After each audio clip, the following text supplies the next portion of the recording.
I know. Oh, Right now on the Zoom.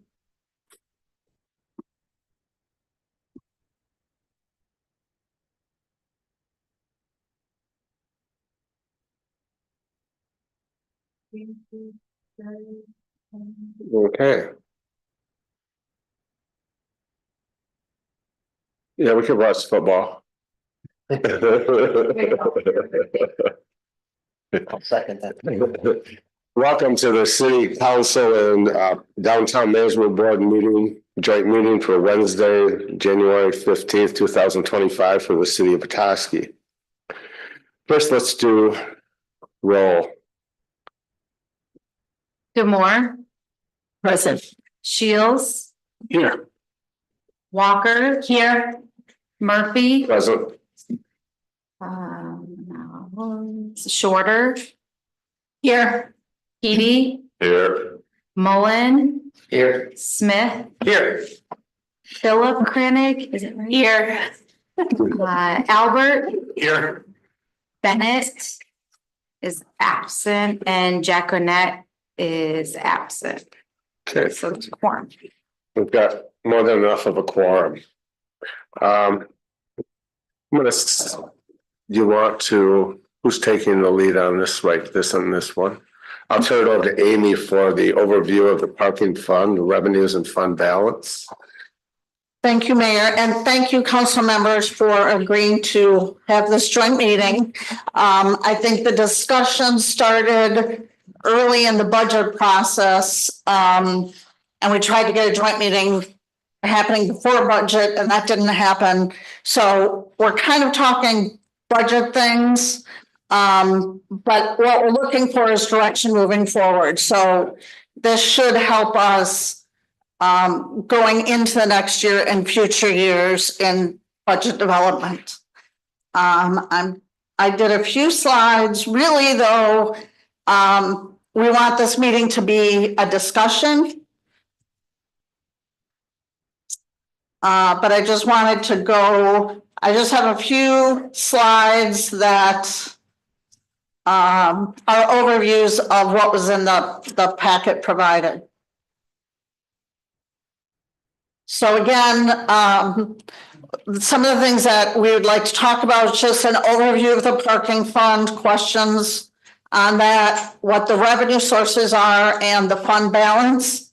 And then discussion on parking structure status and direction moving forward.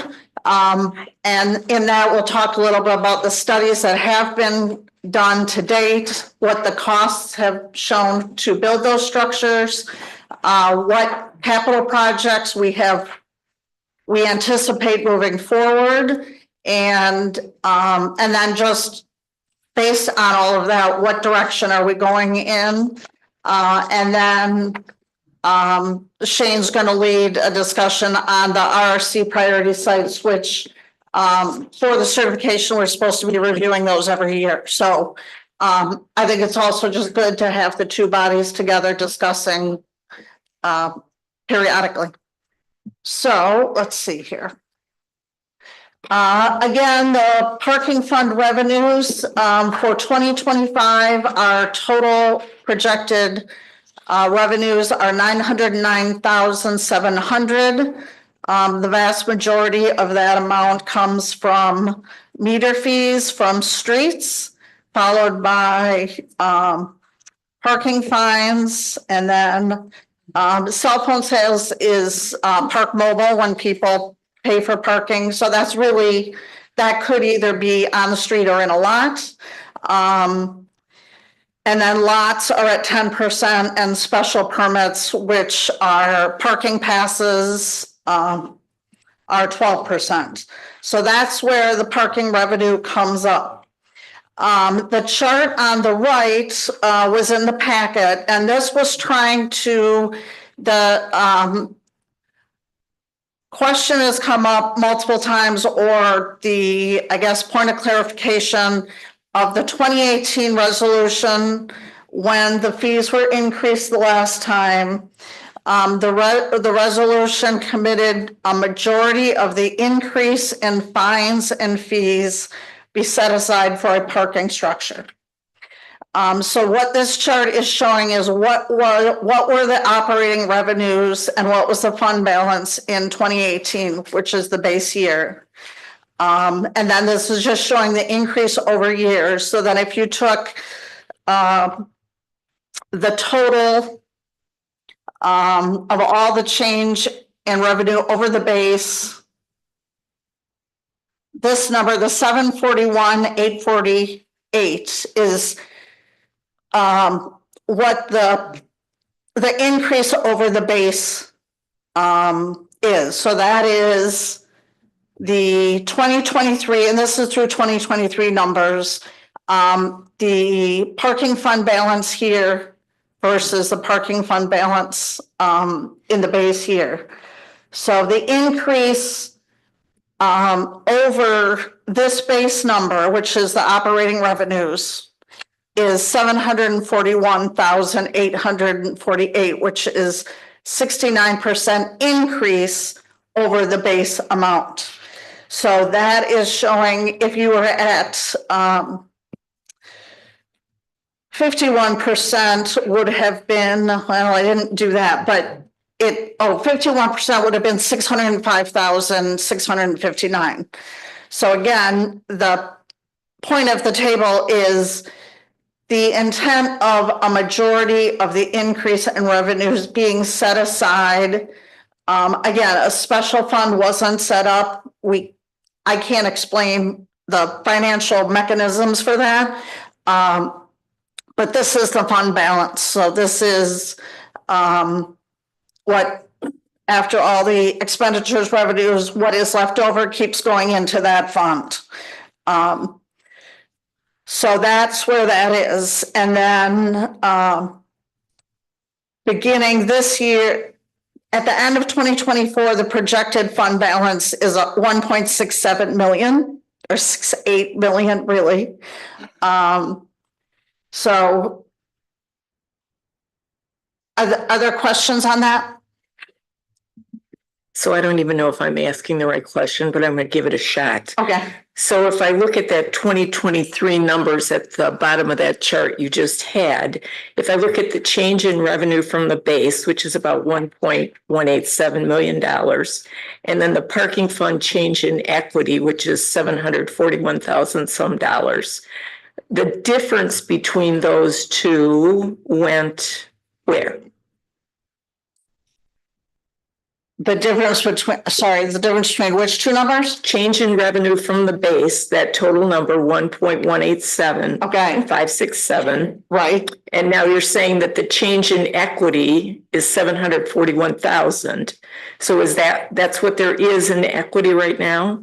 Correct. No, that's what the change, your equity right now is 1.68 million, the number down here.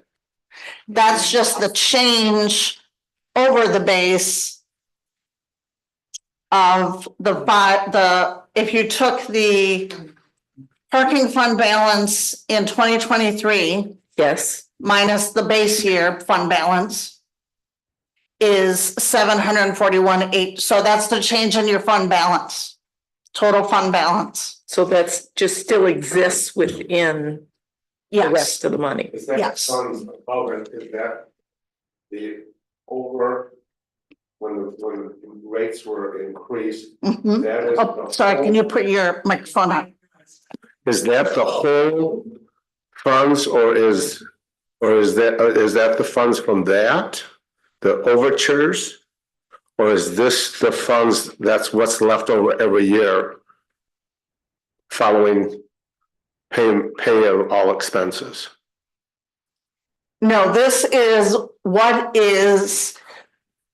Okay, so 700, that's It's left over. 741. It's a net left over at the end of the year. So it could have been from the rates being increased, could have been from more people coming to the area. It's all of So that's going in. Okay, so there is no such thing as really what was the increase on the parking meter rate increases? What was the amount that was generated? What was the extra amount that was generated from the parking meter. Right, Increases. I mean, there's no way to actually know that, because how did that affect, did it affect how many people parked? Mhm. And you can't run that experiment, so this is what you have. Right, our revenues are part of a factor of what our rates are and part of a factor of how many people are using the system. So to figure out how much of the increase in revenue just came from the rate change, there really is no way to do it.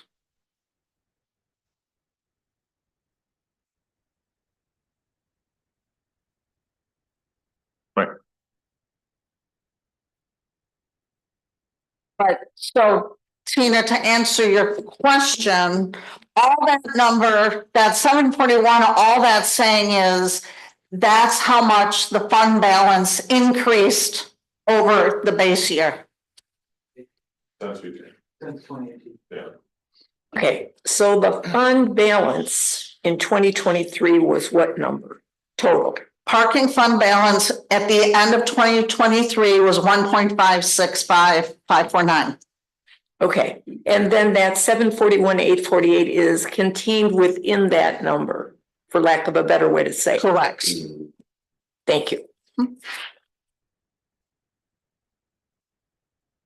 Anything else till I move on? Okay. So the projected, January 1, 2025, in the budget document is called retained earnings. We call it fund balance, but that's 1.69 million. So if you look in the city's 2025 budget, it'll say January 1, retained earnings, 1.69 million. Our budget, our revenues are projected to be 909,700. Our operating expenditures are 789,700, and then our capital expenditures are 445,200 for a negative of 325,200, which that comes out of then your retained earnings or your fund balance. So you'll see that on the operating side, we're still in the positive, but because we have capital projects we're doing, that's what's pulling us into the negative. So this is the Seville lot, the contribution to the Park Avenue project, pay stations, trolley repairs.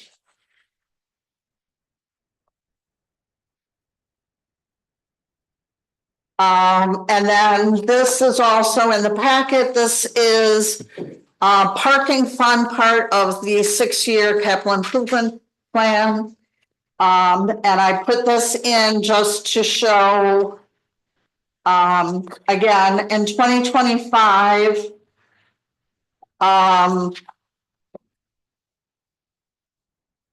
we're projected to be spending, and again, throughout the year, some things change, some projects don't have, but the budget is 445,196 in capital expenditures. So our beginning fund balance in 2026, because remember we had a negative end balance in 2025. Our projected fund balance is now 1.36 million. That's as it's shown in the budget document. So again, because we're now undertaking capital projects, those are taking money out of the retained earnings or the fund balance.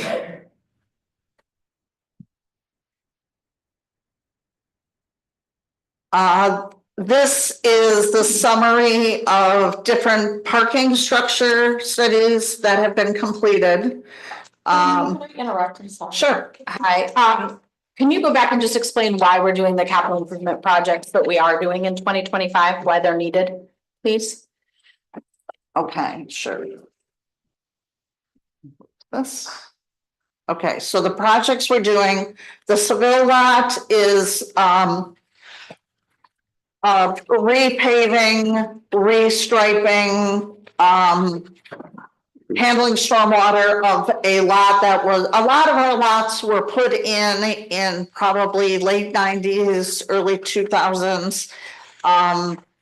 A lot of the parking spaces there don't meet current standards. We have those center barricades.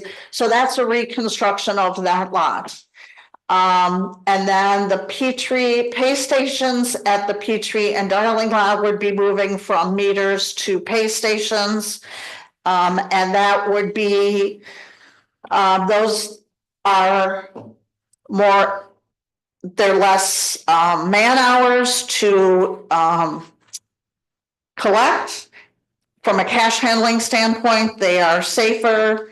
You have 1 point of revenue intake and they're just easier to track revenue. So that's the technology we're moving to. And then the Park Avenue widening project is a park project. And because it is in the downtown, the parking fund is contributing 50,000 to the sidewalk widening. And then question, no. And then some painting and exterior repairs to the trolley. So those are the projects for 2025. Thank you, Amy. You're welcome. Question. What is the life expectancy of these projects? When will these all be repeated back over again? And what I'm saying is there a capital improvement plan where we know we have to have a certain funds to carry this out yearly, going with like the fire truck. There wasn't enough money for the fire truck. So city council had to agree to put it on the ballot. We had a millage for 1.4 million. And I thought shame on the city of Petoskey, because we should do it, capital improvements every year. We should be putting $50,000 to $70,000 into an account. So at the end of the year, at the end of the time when the fire truck is worn out, the 100-footer, we have money to replace it rather than have to go back to the taxpayers and say, we spent all your money and we need more. So is this capital improvement plan with these numbers coming down like this, are those going to be repeated how many years from there? And have you kind of stationary funds to know that you are going to have enough at the end of 10 years or whatever this little zigzag comes in, that you have funding without having to come to the city or cut services? Good question. I think in a lot of ways, historically, our CIP, it gets us thinking 5 years in the future, but it's also been thought of as a wish list and not necessarily, so it doesn't go out any farther than 5 or 6 years.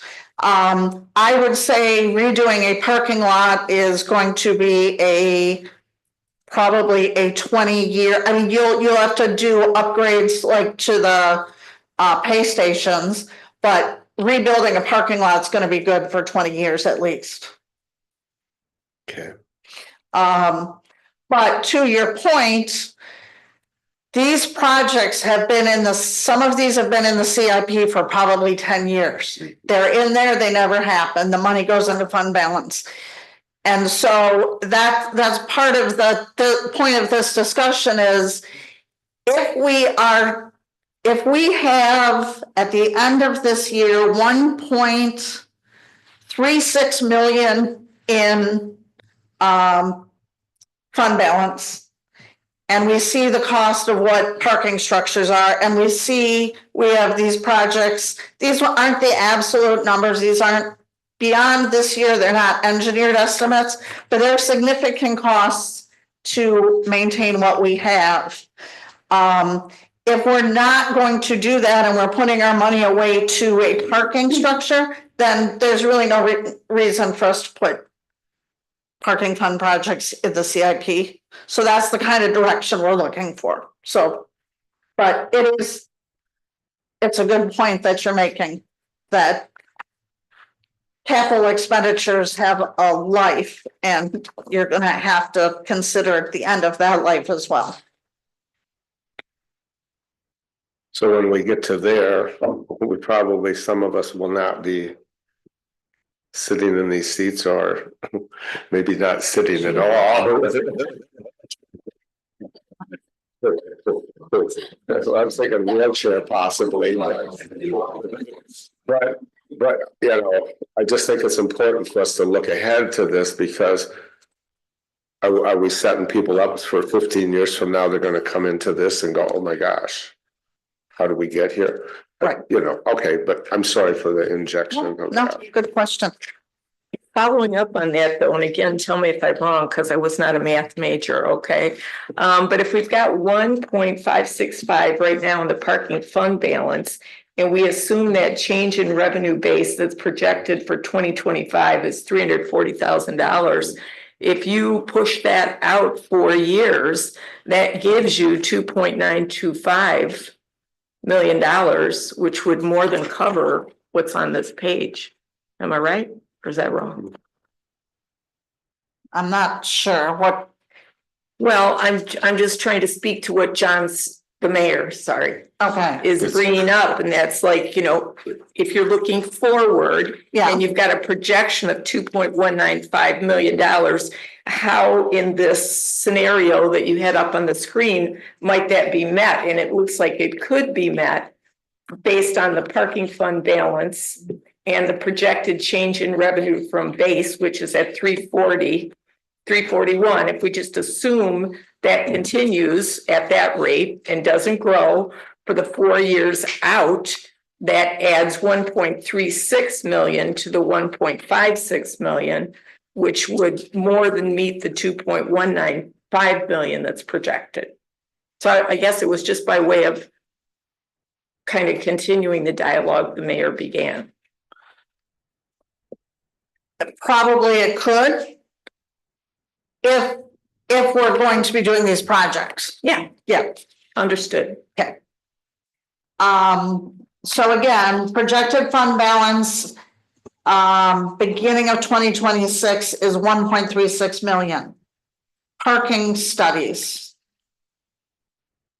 Again, 2018 rates were increased. The discussion at the time was, we can't keep waiting for a developer to build us a parking structure. We need to go on our own.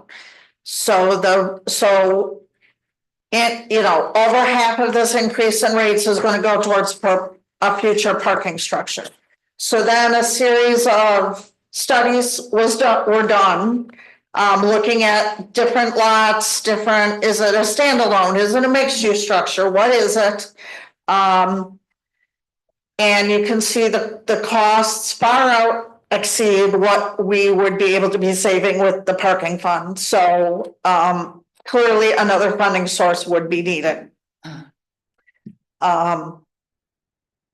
Any questions on this chart? Can you remind me where the county is out on the park run one? This one? Yeah, they don't want to do it, right? Right. That is my understanding is that they are investing in improving their lots. Yeah. And are not interested in partnering with us. Okay, thanks.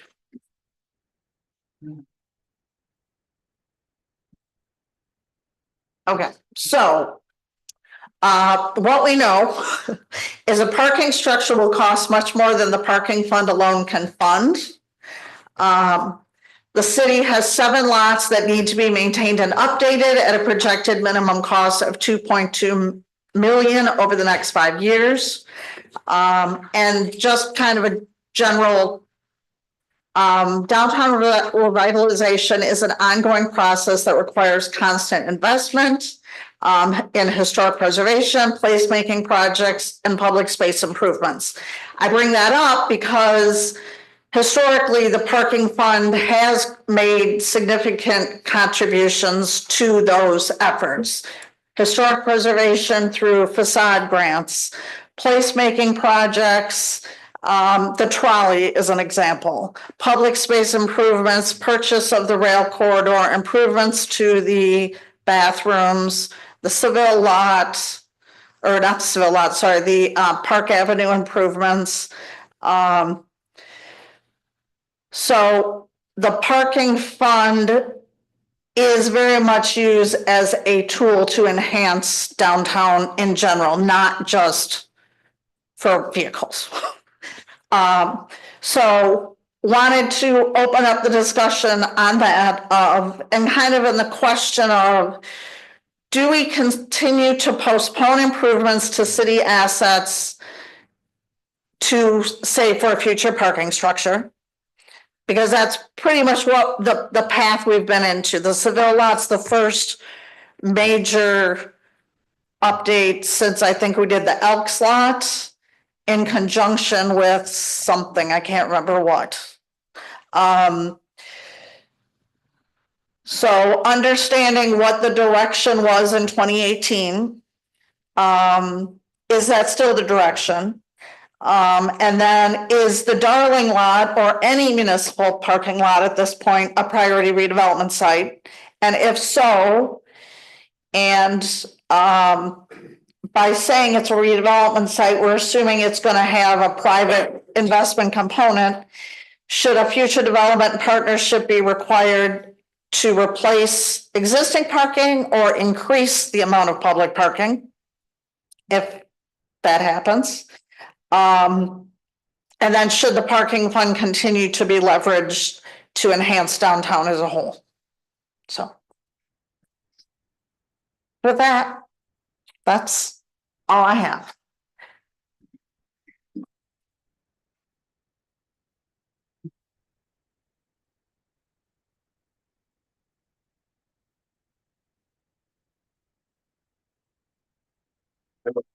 That's a question for Lizzie on that.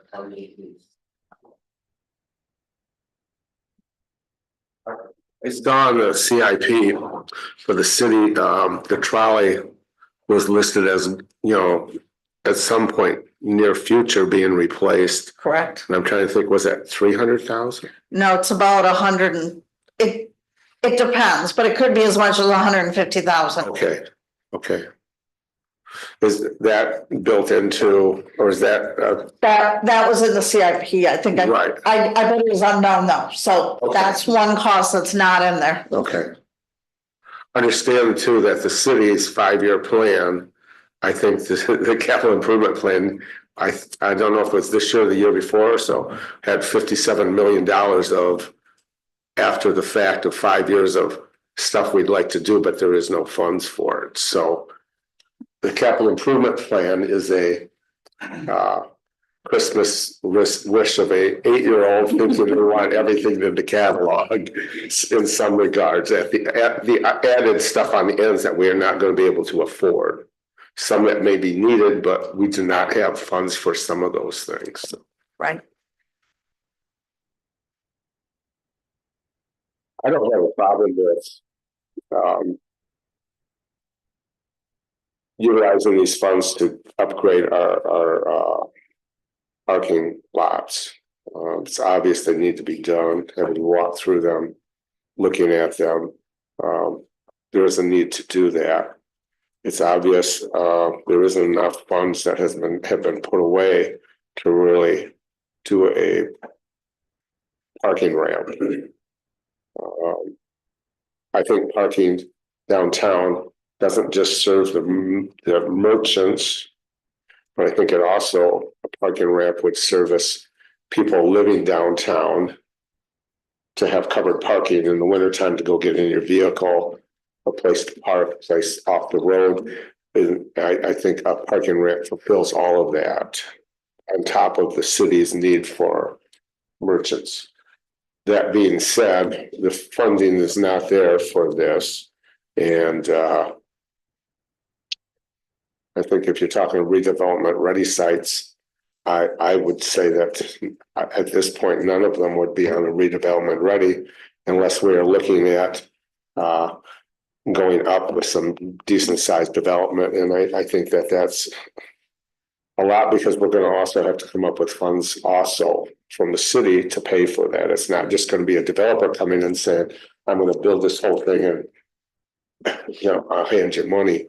So I think it's probably should release the request from the city council, which was, I think, how many, six years ago? 7, probably, you know, isn't practical. In the motion, which is here that I printed off, part of the problem was that the city council, I guess, either by minute record or what, never identified any amount, percentage of increase during the year to put away. So we're where we are now. And so I think moving forward, I think that 2.2 million of projects should be addressed. That's all. Mr. Shields. Thank you, Mayor. String some thoughts here together. I continue to not be willing to support a standalone parking garage structure.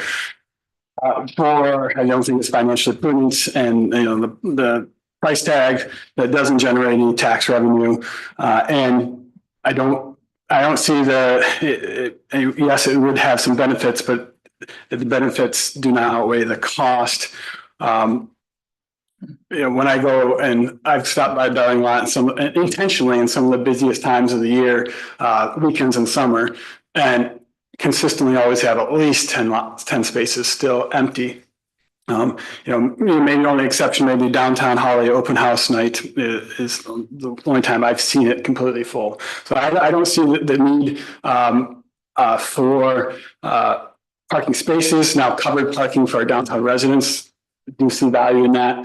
Again, without a mixed use project, I wouldn't support it though, because it doesn't have that tax revenue base. But I would, so I guess I'm saying I would support utilizing that money for other purposes. Although I think it's still sad to have the Darling Line in particular, but other flat parking spaces in underutilized space. I think that a mixed-use development space at the Darling Lot would be a very great use of that space, that prime location in our town. I would be very willing to support it going up to the 4 stories to make that project work. So that's where I am in that. I think of the Seville lot, and glad to be making improvements there. And then also the tension though of, oh man, a few years ago we had a pretty interesting proposal. We didn't quite make it to the end. I wasn't on council there, so I know there's details I didn't know about why they didn't make it to the end, but it was somewhat close. And could there be another similar thing just down the road? But we can't always keep waiting for that. I understand that. Ms. Walker. When we approved the 2018 parking increases, it was really very intentionally to build a parking structure or a public partnership with the city or the county.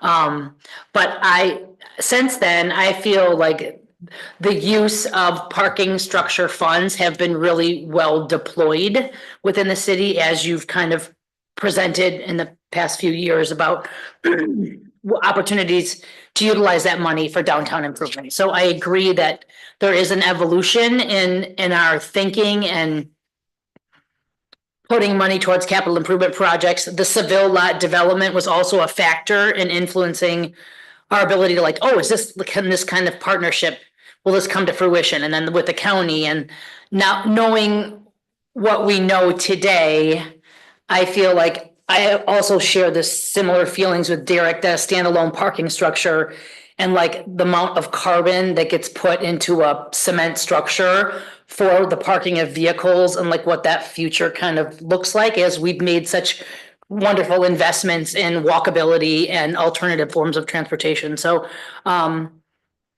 when it comes to things like depreciation of a fire truck, those are like capital improvements that are like very tangible. You can like depreciate a truck, but you can't depreciate a parking lot.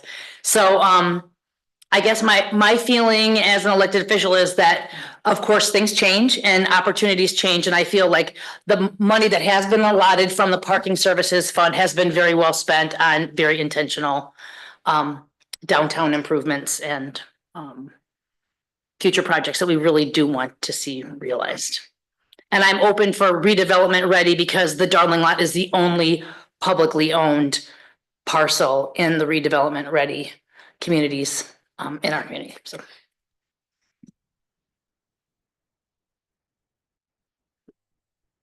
So the question was, should we continue to postpone these undertakings in favor of a parking structure? My answer is no, we should not. We should make the best and highest use of these funds, and that is maintaining, repairing, upgrading what exists now. I think if you do a cost benefit analysis of your attachment 2, thank you for putting that all together. The net cost of new parking spaces beginning in 2004 went from anywhere from $33,000 some odd dollars up to $94,000, a whole range in between. And that to me is just not a wise use of resources. As far as redevelopment ready, just as a general statement, I am only interested in trying to support housing that meets the needs that were identified in the Bowen housing study. That's what I think we should be doing. And I don't know, this is not downtown, but I noticed that on the redevelopment ready package that we were provided, some of them are strip mall locations, and there's just a lot of good literature right now supporting the use of strip malls for truly affordable housing. So that would be something I'd be very interested in, kind of creative endeavors. Thank you.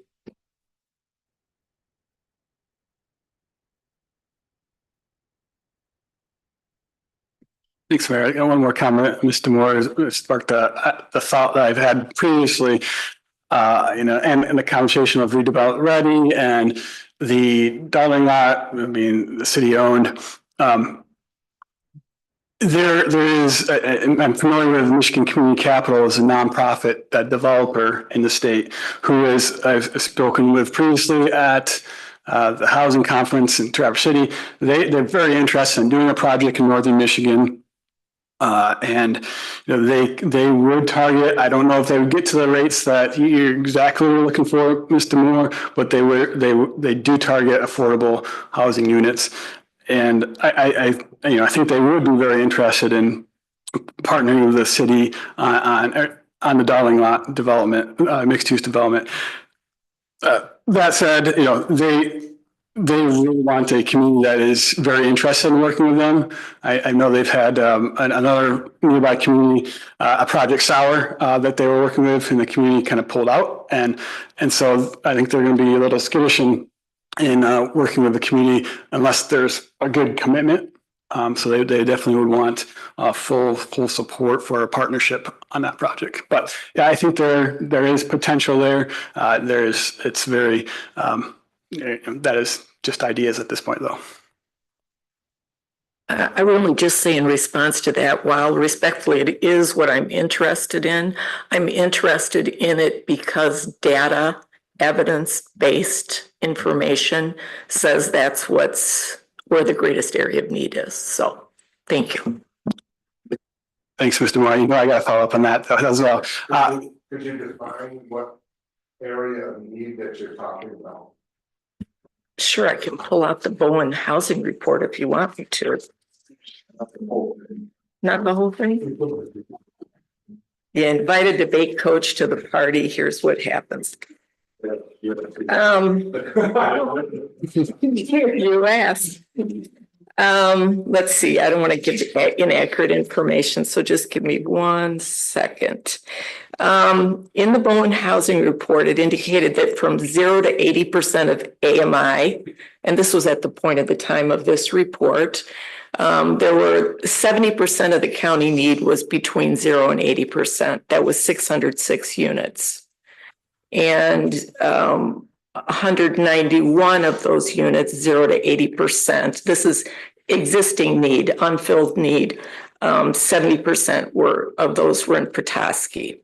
So 191 units in Petoskey, 606 units county-wide. And then 80 to 120%, 115 countywide, 36 in Petoskey. I hope I'm giving that accurately, but anybody who wants to look at it can look at page 2-19 of the Bowen Housing Report. They've got all the housing gap estimates there. So in case I've ill-reported them, that's where you can find it. I'm sorry? The year and that before last year, wasn't it?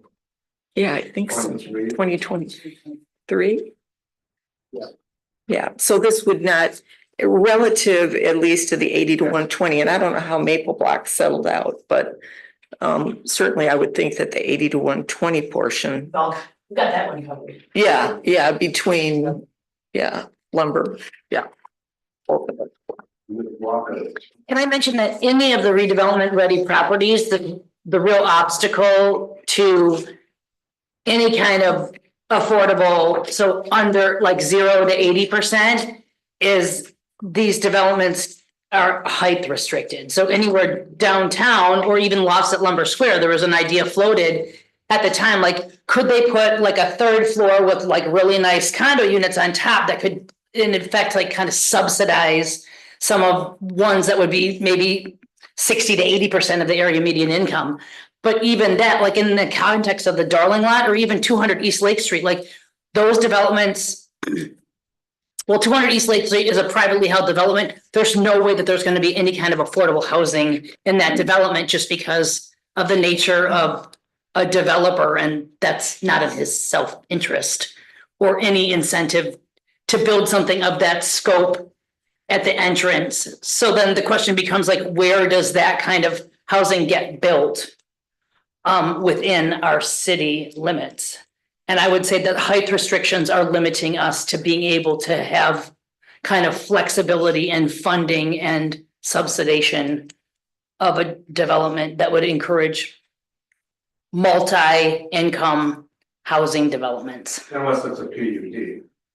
Unless it's a PUD. Or within the neighborhood enterprise zone within an NEZ or something, so.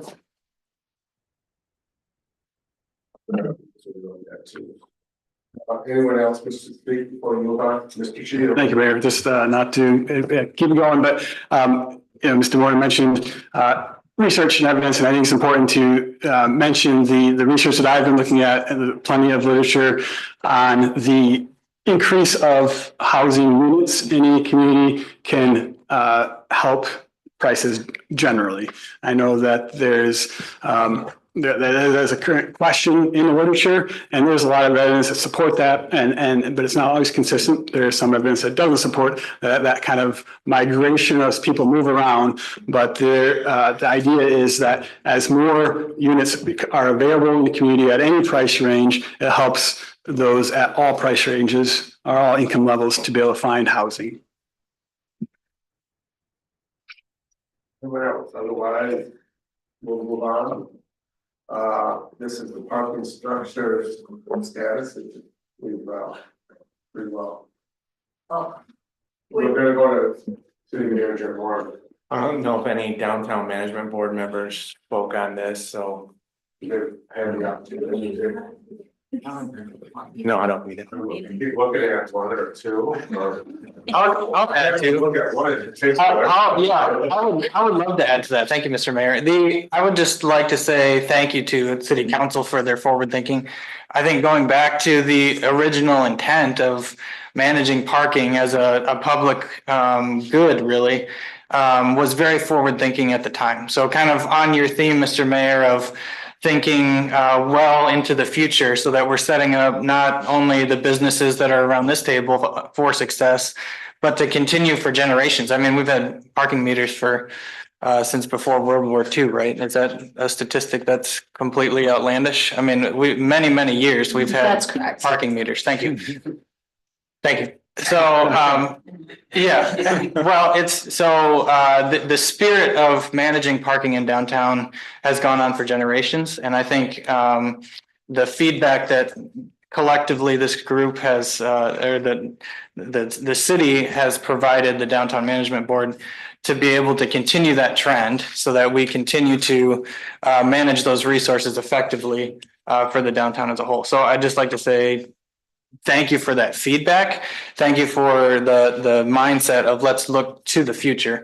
And so I think that was very well said, Mr. Mayor.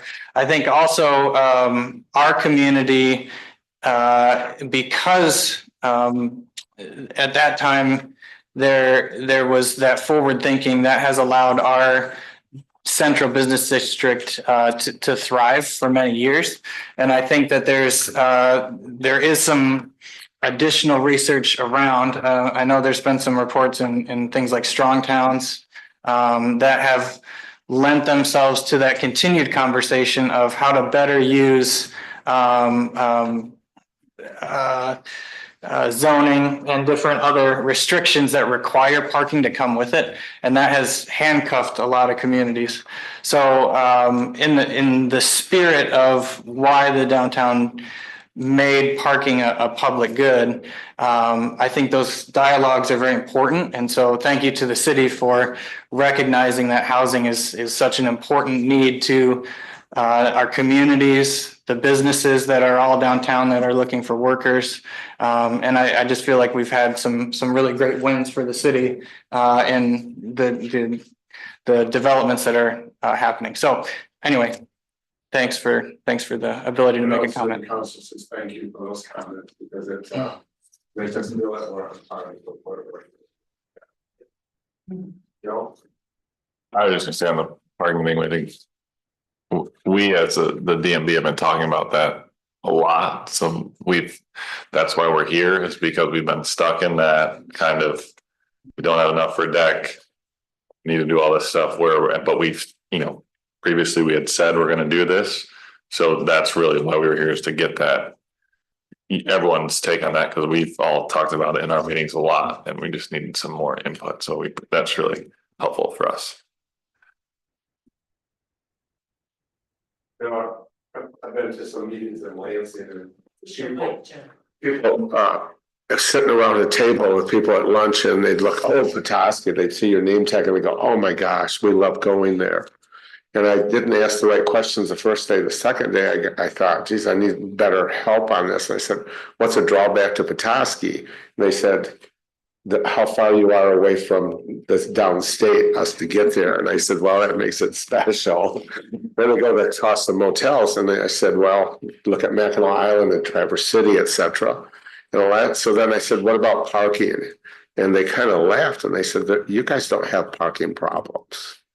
You can park in a residential area a block or two away. You have sidewalks, lights, nice houses, felt safe. You can walk to your community, a very easily walkable community. And that made me think that maybe parking is not as needed of an increase as what we think. That kind of changed my ideas about what we need. I turn over to City Manager Horn. Thank you, Mayor, and thank you all for your time this evening. This is very helpful. It's always good to get together a couple different bodies and see you all interact with one another. And it's also a requirement of our redevelopment ready communities program. So we can check a couple boxes. So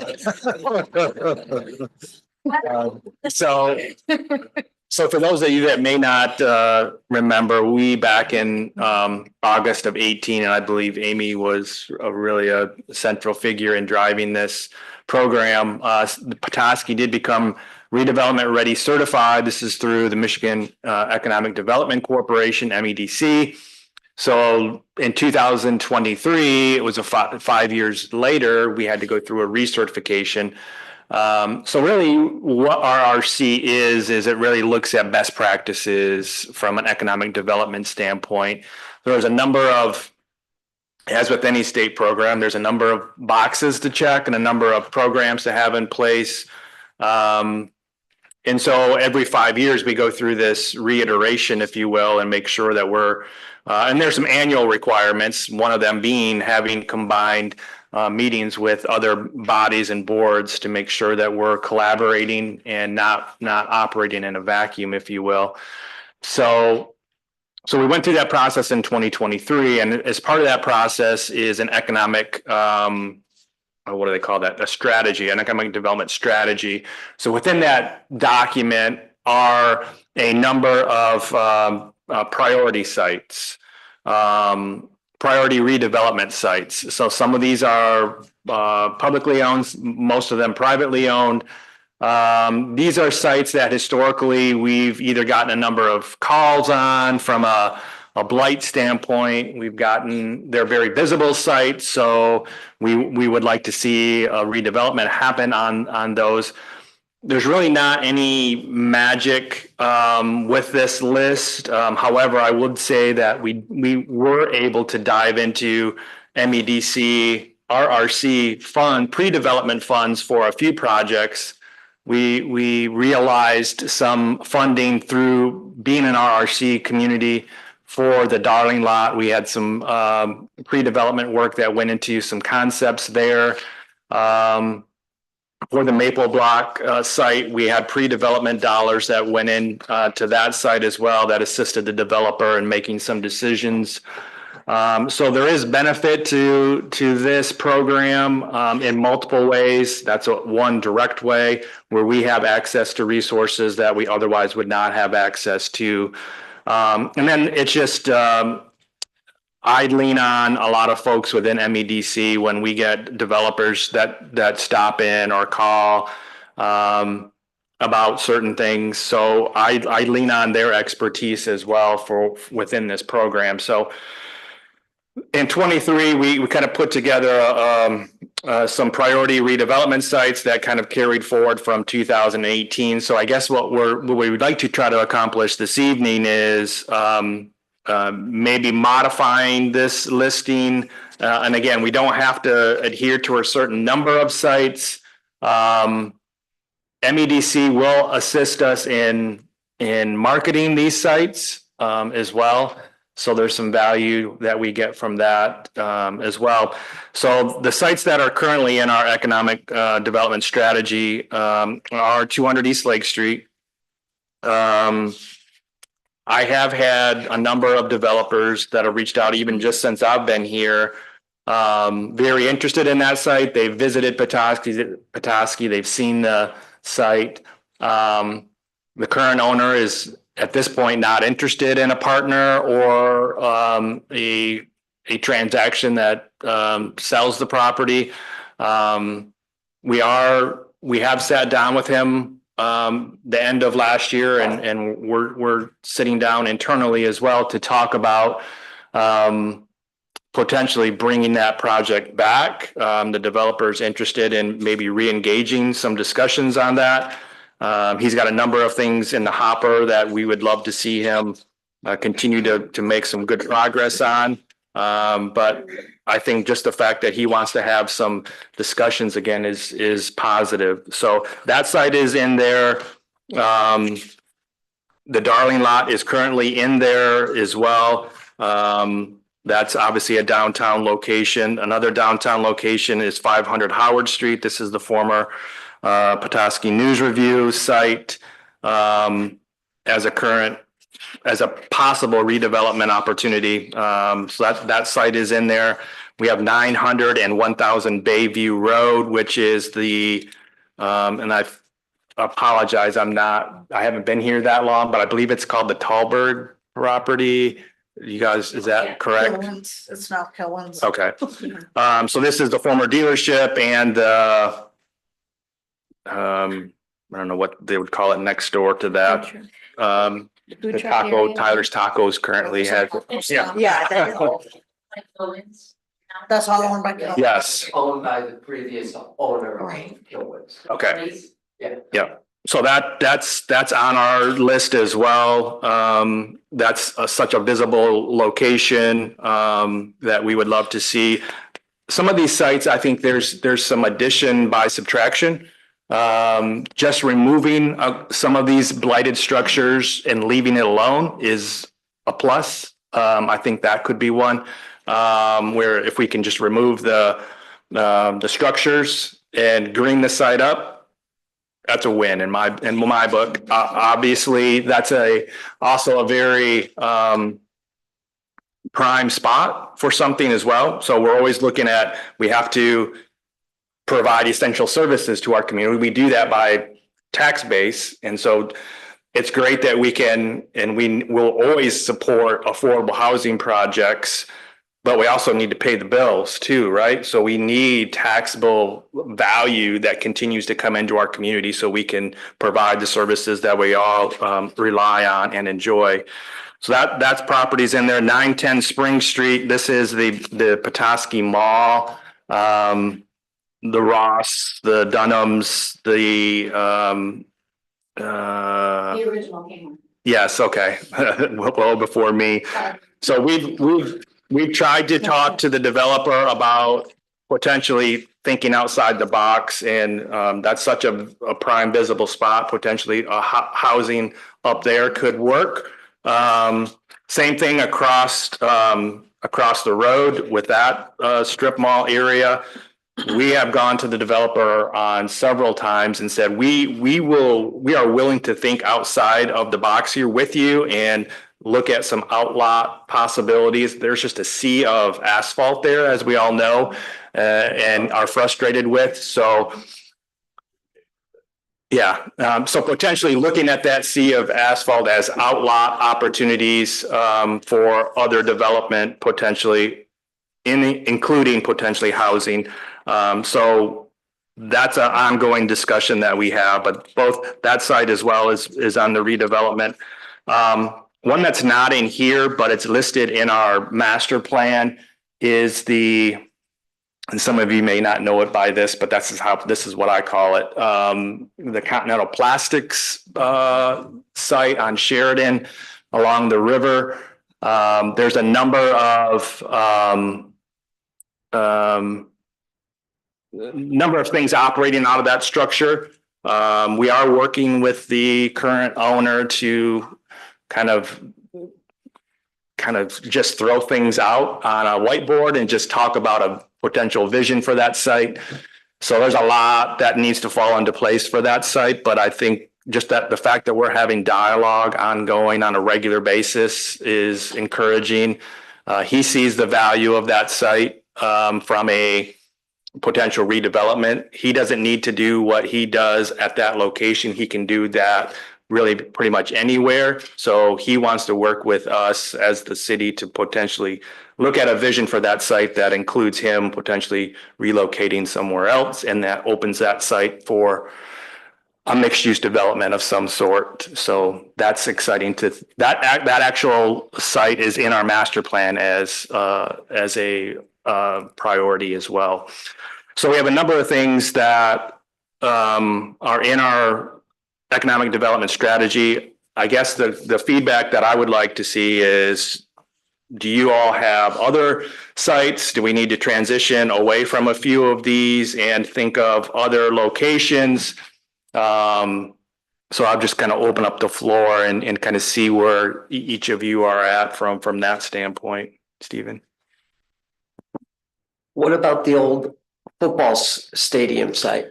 I mean, Yeah, there's some restrictions on that one, some deed restrictions that we would have to, I do know Dr. Leslie and I have had conversations. They're more than willing to work with us to potentially expand Riverbend Park. With that could mean more pickleball courts, which are always in demand. Other uses, dog park, we talk about quite often as well. So it's a matter of between us and Petoskey Schools working through the deed restrictions, making sure that we can do something collaboratively on that site. So that's certainly up for discussion as well. okay. Mr. Shields. Thanks, Mayor. And thank you, Shane. The discussions are encouraging that are happening. Yeah. Great to hear. Yep. Is there a quick, just a question? Is there any problem of too many sites on this? Is there any worry about diluting?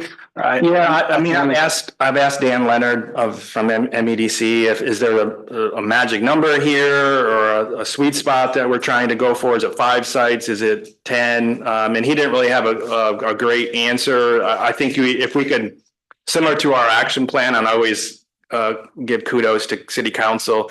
We have an action plan that has 7 priorities.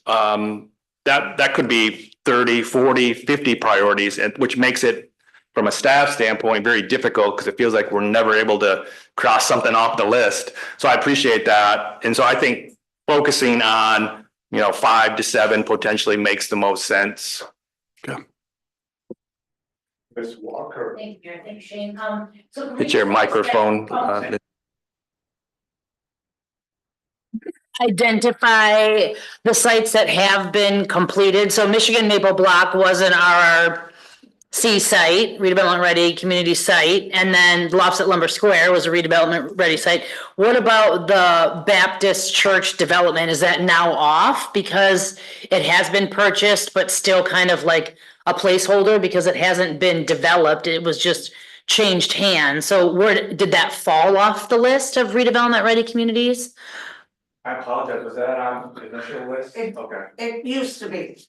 Yeah. Okay. It was one of the 5, and then even like in 2022, it was still part of the 5 sites because Michigan Maple Block and Lofts at Lumber Square still hadn't been through fruition. And then, so then my second question would be, how was it determined that the Howard Street property, formerly the Petoskey News Review building, once that the building split, changed hands, then you have Citizens Bank with the one part of the building.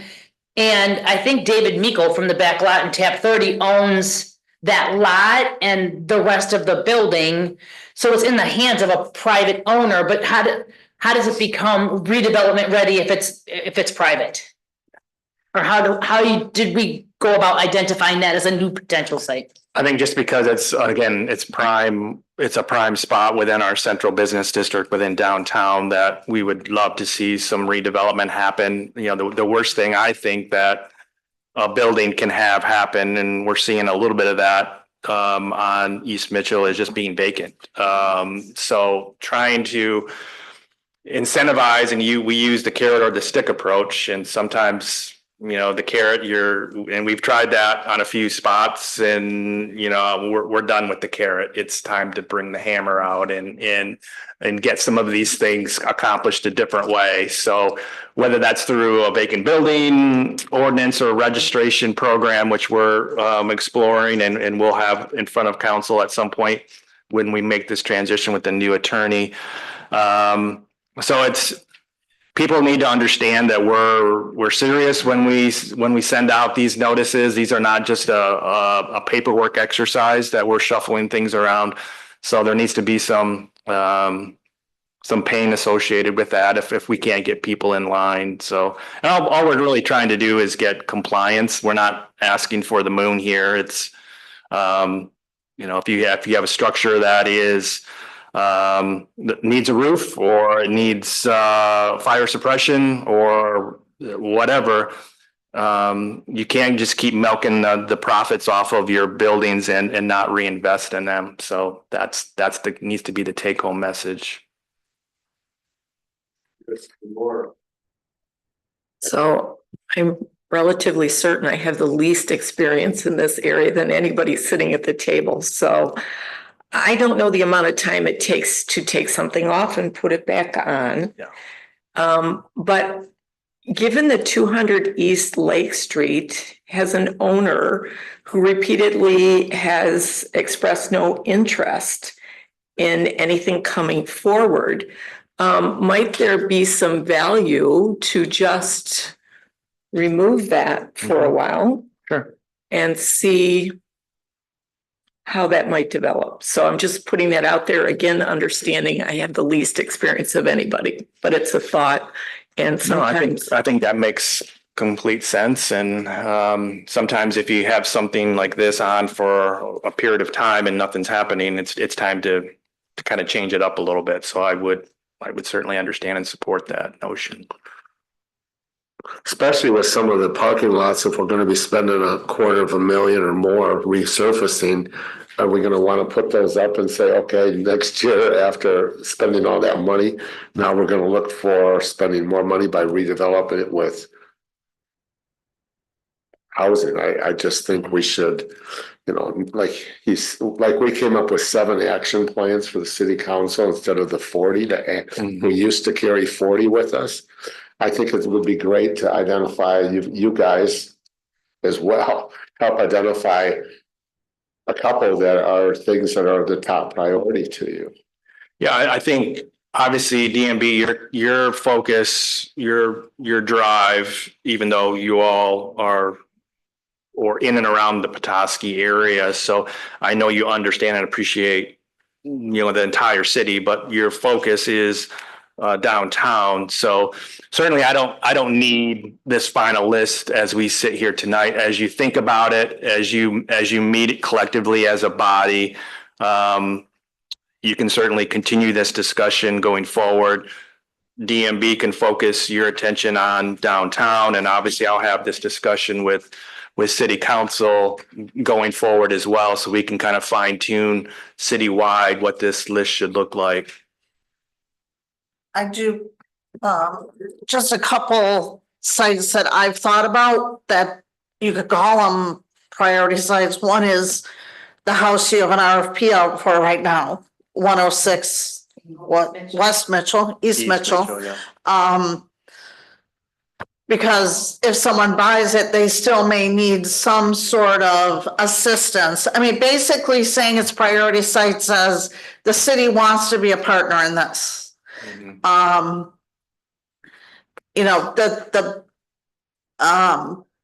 The news review building, that's gonna be a costly redevelopment. I don't, know what kind of state incentives the owner would want to get, but I do think about 445 East Mitchell. The building that's currently, has to be vacated. Is that a site that we want to call a priority redevelopment site? Because ultimately, probably the best thing to happen to that building is to go up, to go vertical. And add a housing, that's perfect site for housing.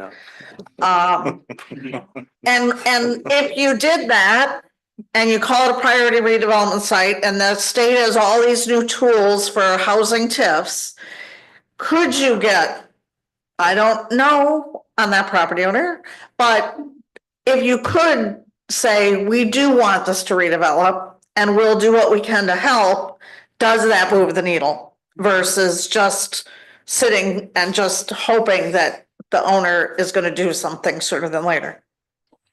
Those are just thoughts I had. I would say before we go around again, just because a property is not listed doesn't mean we cannot assist. We did that with, I'm not going to get the number, but Emmett in Michigan Hotel Del Rey project.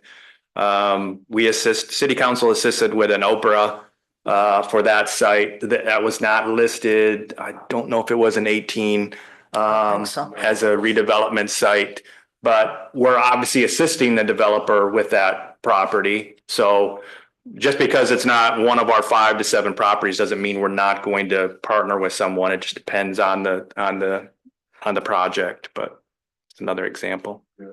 Jennifer? Thank you.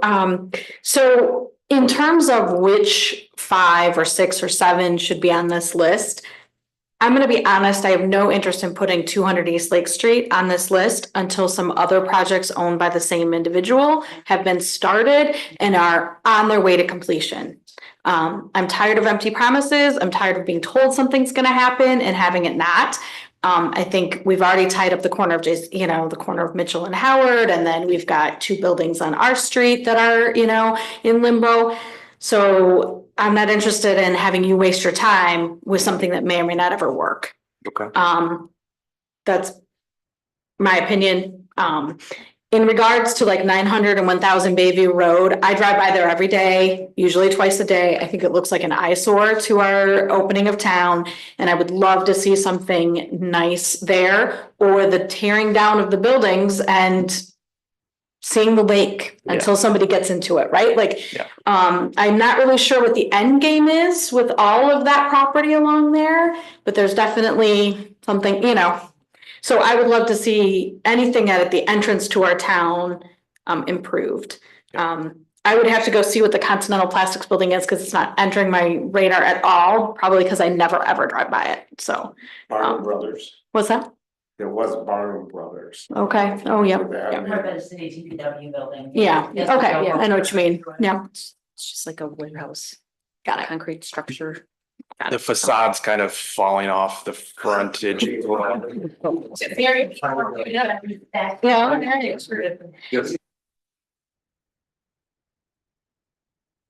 Oh, thank you. Old Kmart and new Kmart, okay.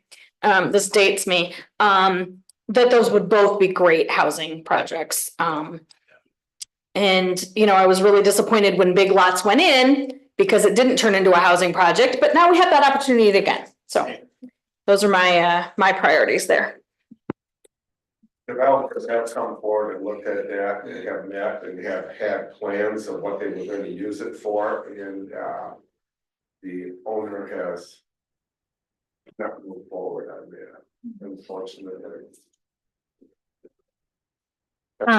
Can I just ask, what is, when you say that the city helps, what does that actually entail? Because I don't know that. And Oprah is an obsolete property rehabilitation act program through the state. So that really, what that does is it freezes the property value that's on the books currently.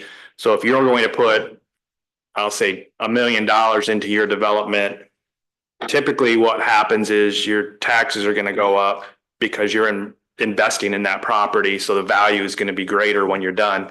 And Oprah freezes those taxes at the pre-development value. So it's a significant, and that could be up from 6 to 15 year term based on a number of factors. But so we've done that for that property. We've done it for 316, 318 East Lake. We've done it for City Park Grill, for the units above City Park Grill. What am I missing? Is there another one? Okay. Michigan and Emmett, Didn't I say that one? maybe you did. Yeah. So that's when I say the city's invested, we're giving up not just the city, it's the other taxing jurisdictions as well. And we have to get buy-in from them to support this as well. And so we're giving up some tax resources to be able to do this, those type of developments. Ms. Walker, well, first, Peter got it. So I think it's very good to speak first. Thank you. One question I have with what Jennifer brought up and a few other people with the properties on Lake Street, the old 7-Eleven, the old Family Video. What type of communication are we having with that developer to get things moving forward? Has there been good conversations? Has there not? I mean, that property is, they've been talking about a boutique hotel there. Obviously the villas, condo development is kind of across the street. There's a number of things that have been in the queue for a while. And for a variety of reasons, if you're a developer and the timing's not right, from a supply chain standpoint, from a interest rate standpoint, you're going to wait until things line up. And we understand that. But at some point, we can't, the site plan approvals that have been done by the planning commission, those things expire. There's an expiration on those. So they're going to have to come back and kind of go through that process again. But there are projects in the queue for those sites. It's just a matter of, sometimes we're very good about starting things, but starting things from a approval standpoint, but not putting shovels in the ground. And that's a concern. Right. So are we having good conversations, or has those kind of it's been hit or miss. Okay. Here of late, there seems to be, and I don't want to cast any political reasoning for these discussions, but there has been a change, in Washington. And so I think this is driving some of this particular developer's interest in potentially re-engaging these projects. Okay. So, thank you. Yeah. Ms. Walker. Thank you, Mayor. Thanks, Shane. I appreciate Jennifer mentioning that because that has been something that's been a focus of the city for quite some time. We call it like how our property brothers have too many irons in the fire. And like, how do we encourage or incentivize that developer? Maybe not even incentivize, but like, how do we help that developer like determine like, okay, so what's happening next? Like Northman Drive and that the spec house building that's happening there with like 11 potential units. The city put a copious amount of public investment in creating infrastructure, the turnaround, the paving, making sure that the fire trucks could access that.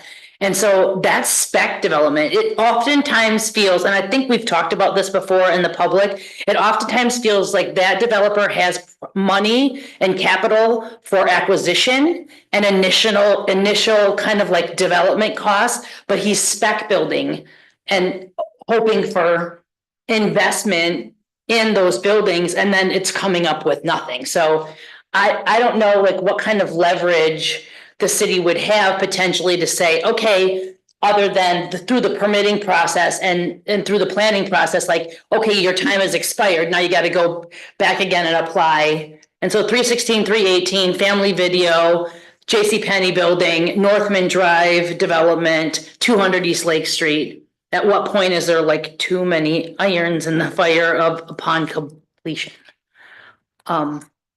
And also just a side note that really redevelopment ready communities is dictated by the community. It's not like Dan Leonard and MEDC telling us what to do. When looking at like what was happening across the bay in the last year about determining redevelopment ready for the city of Harbor Springs, it was very much like, how dare Lansing try to, tell us what to do? And it's never been that experience here in the city of Petoskey. It's dictated by us. And we have this freedom and this opportunity to benefit from redevelopment ready communities. Yep. Mr. Moore. So, following up on Ms. Shorter's comments regarding 901,000 Bayview Road, is there any mechanism or might there be any interest for that to sort of be an extension of the waterfront, extension of Sunset Park, that sort of thing? I feel like I do know something about that place. The owners are working with an architect for a full master plan on that spot. I think that was 6 months ago at least. So I understand there is a developmental plan that is being done by the owner. So I know for sure. And so I think for us to worry about that at this point, I think it's left the barn. I think there's other places we should be looking at. Mr. Shields. Thank you, Mayor. Since the city staff does not have a economic development professional or staff person dedicated to that, there's a lot of value in the redevelopment ready community program that we're part of. And Mr. Manager Horn, you can correct me if this is wrong, but I'm thinking about what workload there is on staff if you have multiple properties in the list. I would encourage almost all of these that we're talking about, except for maybe the Lake Street whole pit property and potentially I would still include the one over the Bayview Road as on the list. Whether there's any work being done from the city staff or not, they're on the list for the opportunity to have that part of the state's program do a little bit of that marketing work for us. And I see it as, it doesn't hurt a lot to have more on the list, but I could be wrong. If I'm not wrong, I would encourage having more on the list than trying to take more off at this point. I think any developer that's come to Petoskey and driven through and has met the city manager or anybody of us has a good idea of what's available in Petoskey, really. If you are a developer of the size that needs to be, you've probably already come through Petoskey at some point or heard about what's available here. Mr. Moore. I was just going to say that sometime when you disrupt stasis, you generate movement.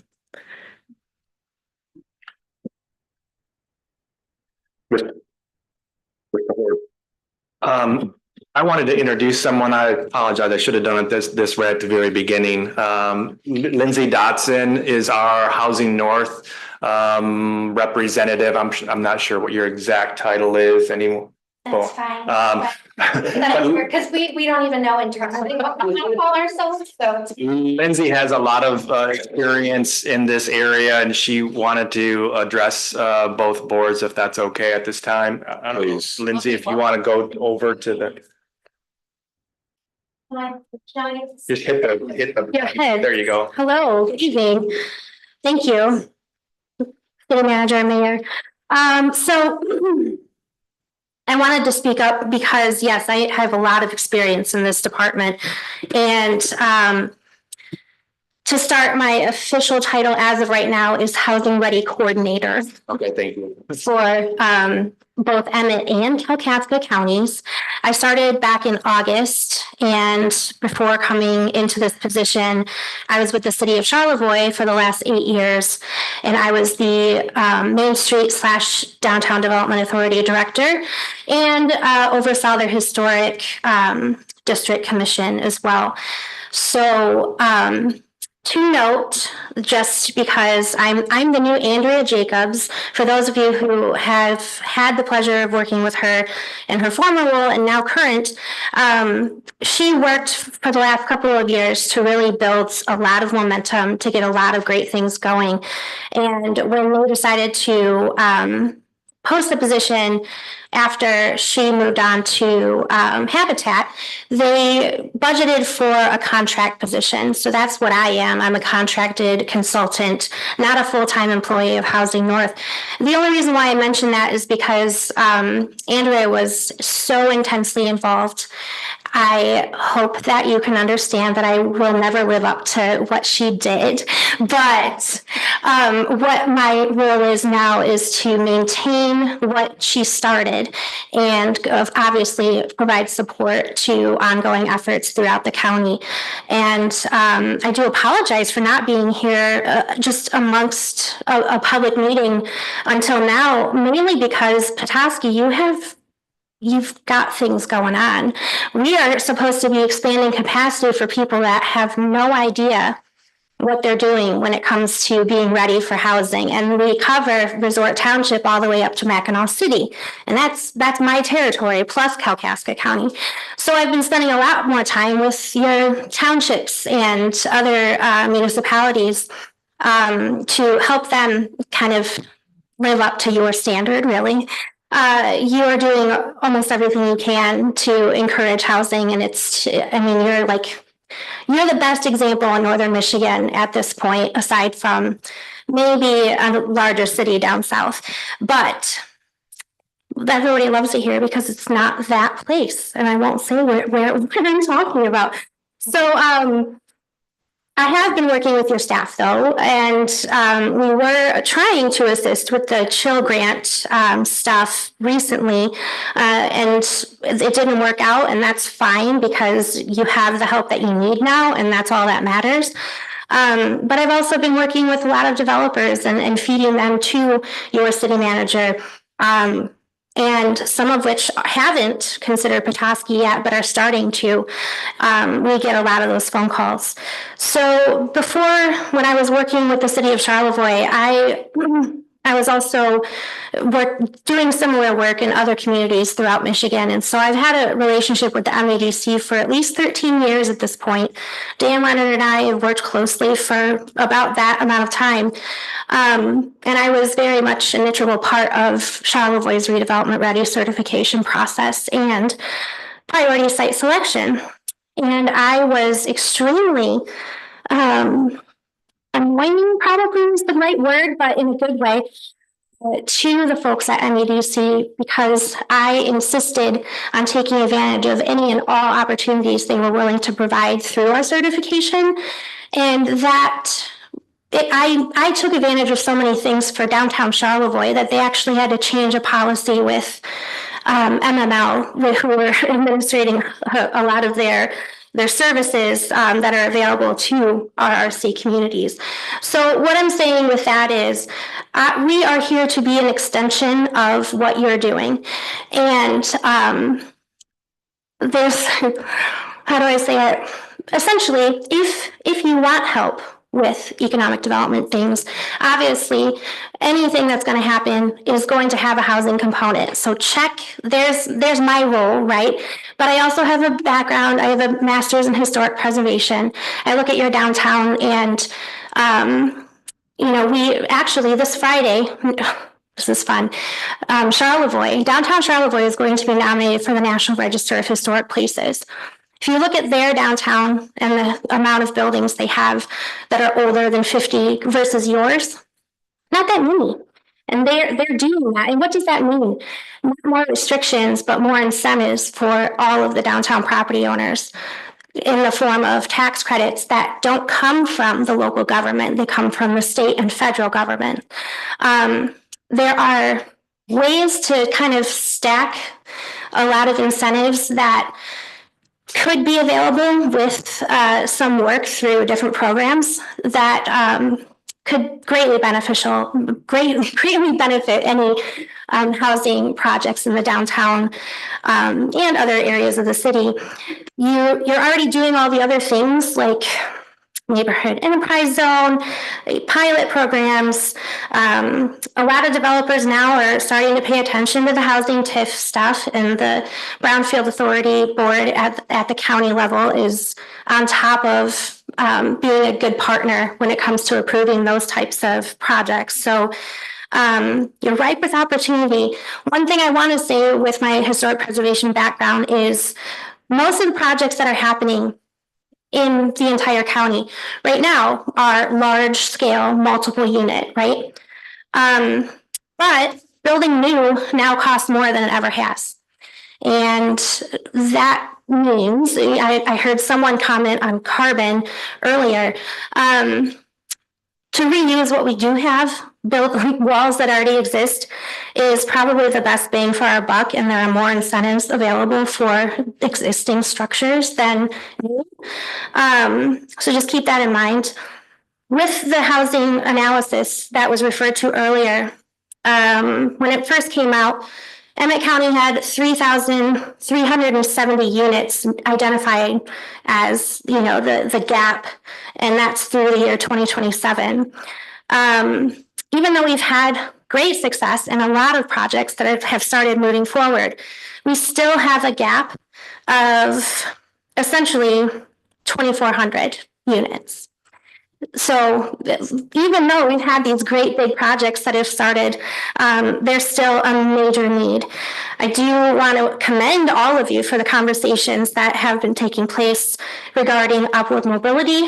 As you mentioned, any unit that is created then unsaturates the market, right? And so because new cannot be affordable for a number of reasons, even if they are subsidized, we're finding rents are $1,800 to $2,000 a month because of the area median income. So that some people don't think is affordable. However, if you build the missing middle and or some higher end luxury units, because there's still a demand for those things, the homes that should be more affordable will become affordable eventually. And people will move when the new shiny thing is built, if they are able to, and if they free up the rest of the market for people that can't get into it right now. So while focusing on affordability is absolutely 100% where our minds should be, acknowledging that that's not necessarily possible with new is something that we have to kind of keep in mind. So I've been talking for a long time, and I'm sorry, but I'm just so excited about all of the opportunity that you have and the fact that you are all just great advocates for your town and for housing in general. And I thank you for the time and hope that you know that I am here to help in any way possible, and I'm eager and willing. Oh, on that note, sorry, because of RRC stuff, I know if Dan Leonard was here tonight, he would say, don't pick a property because your desire to see it become something else is great if the property owner is not willing and reasonable. Because, I mean, unless you think it's a tool to get them to be willing and reasonable, that's a good approach. However, work with the people that are willing to work with you. And because you're talking about a parking lot that is city owned, you have a lot of power in that situation. There are other programs that Housing North has launched, like the deed restriction program, and your partners at MEDC and the assistance they're able to provide. You could have a wonderful public-private partnership and very much dictate what happens on that lot as part of your RFP process. And that's actually happening in Charlevoix right now, which I can't believe it's actually a thing. I didn't think it was going to be possible, but it's happening. And I only make jokes because I don't work there anymore. But and I loved my time. I really did. But just keep that in mind that if you have control over that property now, it can pave the way for you having control of the outcome versus offloading it to a private developer who could do whatever the heck they want. So yeah, I think that's it. I think I covered all my notes because I've been note taking this entire time. So thank you for being awesome, Petoskey. And I look forward to working with you. Thank you. Thank you, Lindsay. Anything else? Did we talk about, was Leo's building on there at all? Is there anything? And they were doing some grant work, or is that a project? Yeah, that's an ongoing project currently. Not necessarily a new owner, but an owner that certainly has the wherewithal to pull that development off. He's working on historical tax credit opportunities for that site, as well as a number of other opportunities to make that a viable project. But we're excited about that one as well. That's certainly a key structure in our downtown, and we'd love to see that revitalized. So yes, that's moving forward. Other questions, comments? Mr. Moore? Just real quick, Shane, are we going to need some kind of amended resolution? Since in 2018, the DMB was directed to utilize the funds toward a structure. And now kind of informally here, we've said otherwise. Yeah, we can certainly look at that and make sort of any amendments that we would think we would need to do to accomplish that. Yeah, we talked about that. Anything else, anybody? I guess if you have questions, you know where to call. Does the public wish to speak at all on this? Think we have anybody? But no hands are up. Okay, No. Ms. Shorter. Thank you, Mr. Mayor. I just want to ask Amy, do you feel you have clarification on the 3 questions you came to ask us about? And do you feel you have a plan going forward? I do. Thank you, everyone, very much. Okay, thank you. I just want to make sure we've met the purpose of what we're here. Yes. I think this is really good. I think this should be done maybe once a year just to get together, see the faces, know who we're dealing with and what we're dealing with as things come up. But thanks for coming out tonight. Thank you. Kept it at an hour and a half. Thank you, Amy. Thank you, Shane, and we will see all of you soon. No further business coming before this meeting. I call this meeting adjourned.